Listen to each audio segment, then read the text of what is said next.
अखन सुन रहल छी चंचल म्यूजिक के प्रस्तुति Janakpur Dham Nepal. Mobile number 98 41 90 493। Mix by planet studio Sitamarhi. ढोरी ही चिलगम चिलगम ढोरी ही चिलगम के साथ दीजिए। बानी बंगाल के सुपर नचनिया आके तू हमारे झाड़ जवनिया। बानी बंगाली के सुपर नचनिया आके तू हमारे झाड़ जवनिया। गोरे गोरे गाल हमर काट लीजिए। ढोरी ही चिलगम आके साथ दीजिए। ओए होए ढोरी ही चिलगम आके साथ दीजिए। बानी बंगाली के सुपर नचनिया आके तू हमारे झाड़ जवनिया। बानी बंगाली के सुपर नचनिया आके तू हमारे झाड़ जवनिया। गोरे गोरे गाल हमर काट दीजिए।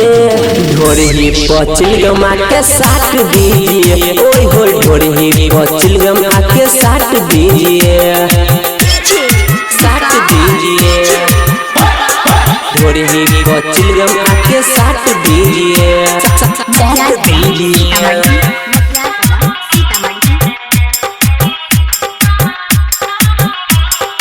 Mix by planet studio Sitamarhi. Chanchal recording studio Janakpur Dham Nepal. ढोरी हमर हो वातय रह जा।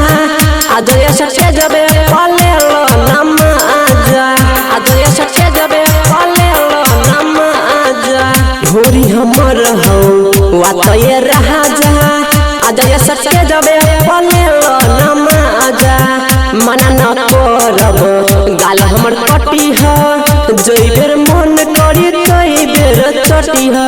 आज भर हमरा रात दीजिए। ओए राजा सुनना ढोरी चिलगम आके साथ दीजिए। ओए होए ढोरी चिलगम आके साथ दीजिए। साथ दीजिए।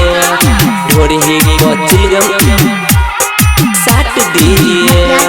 साथ दीजिए। आप सब अखन सुन रहल छी चंचल म्यूजिक के प्रस्तुति। संजय शराबी रुपया न लागी। आके तू चाट लो होठ के लाले। आके तू चाट लो होठ के लाले। संजय शराबी रुपया न लागी। आके तू चाट लो होठवा के लाले। सुनील सोनम नहीं छुअता चीज के। तू ही चल जना हो जगह गेज के। जौवन पर हाथ राजा रख दीजिए। ढोरी चिलगम आके साथ दीजिए। ओए होए ढोरी चिलगम आके साथ दीजिए।